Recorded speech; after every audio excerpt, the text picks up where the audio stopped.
Watch and wait. Prepare to enter the world of Exandria, where life is a delicate dance with death and is orchestrated by the Matron of Ravens. Welcome, adventurers, to the realm of Dungeons and Dragons, where destiny is etched in darkness and the Raven Queen reigns supreme. Let me just start off saying I do not own any of the stories, characters, or even this version of the Raven Queen's story. All rights go to Critical Role. Please don't sue me, I kinda want to eat tonight. In my last video, we went over the story of the Raven Queen within the Forgotten Realm. But did you know there's always two sides to the story? Two sides to the coin. Hi, I'm LJ with the Nerdy Guide to D&D, and welcome to the story of the Raven Queen within the Critical Role universe. Or I like to call it, the CRU. Just to give you a little fun fact, she was actually played by Matthew Mercer as an NPC and Courtney Taylor in The Legend of Vox Machina. In the CRU, the Raven Queen is most commonly known as the Matron of Death, Matron of Ravens, and the Dust Maven. However, it's different from the Forgotten Realm, because in the Forgotten Realm, she is known as Death's Embrace. The titles here, just a little bit different. These titles being the Goddess of Death, Fate, Winter. But some people also consider her the goddess of twilight, inevitability, inevitable,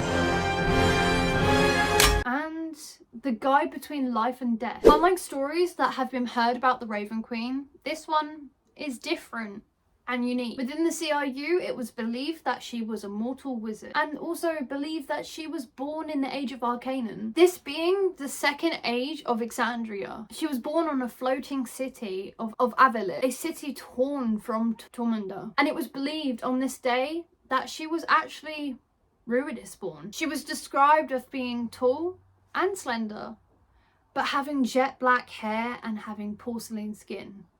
Her irises being a deep red, which were rarely seen since she kept a porcelain mask on.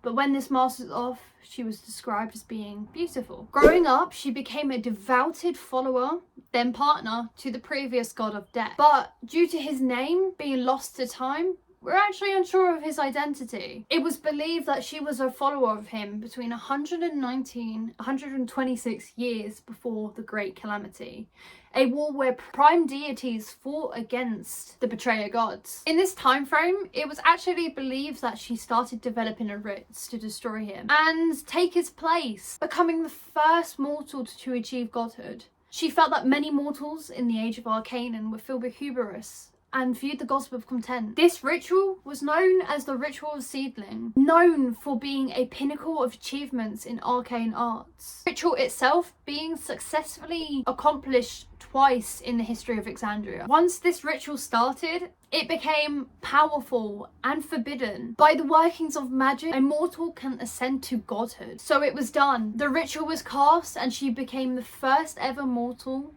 to reach godhood. Her rise was described as either involving challenging her predecessor and taking over him, or just destroying him upon ascension, splitting apart his whole legacy and wiping him from reality, making sure his name was not spoken, leaving empty tombs of temples from the moment of her ascension. However, this itself had consequences. Even her own name was wiped from the people that knew her. It was also believed to be lost to time itself. With this ritual being performed, it was actually believed that it inspired Vespin to release the betrayer gods back into the material plane, leading to the events of the Great Calamity. With these unworldly events happening, she foresaw this disaster via her champion at the time, Pavol's soul, and attempted to warn the council of her hometown, the Septarian, a group of the 7 highest archmages of the city. She went to them, warning them, and asked them to pay close attention to Vespin and his affairs. But Pavan was derided and ignored. This then led to the destruction of the city within the first day of the calamity. After the events calmed down, she made Latheria, a frozen place, and had a stronghold made of black ice where she would pull the threads of fate. This place being located in Shadowfell, and she would host her Sedekai, granting them new powers. So now that we've got her backstory covered, let's talk about some facts and why she's called the Dust Maven,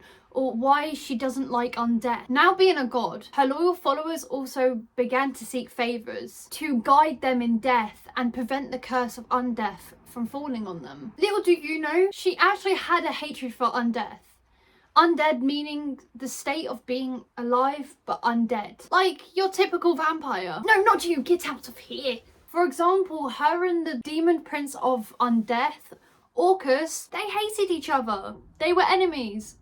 But it wasn't really known why they were actually enemies in the first place. There are many different temples dedicated to Raven Queen across Exandria. In the Dust Meadow district within Vasselheim, there is one in dedication to her, celebrating death as a part of life, being lively in contrast to other parts of town. Her temples being dark and morbid and covered in the symbol of the ravens, with pools of blood in it as well.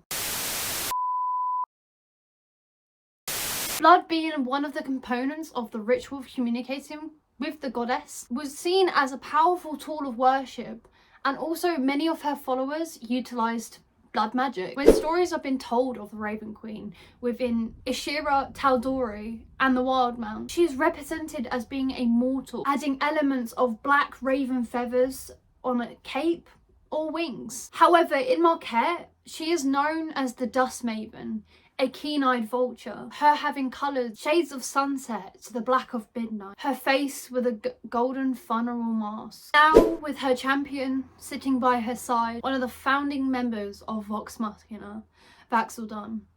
She sits there, watching, waiting, pulling the threads of fate, waiting for you to come and greet her. Thank you all so much for watching, I really do appreciate it. Why not hit that big red button down below? It helps me get new shiny rocks to decide my character's outcome.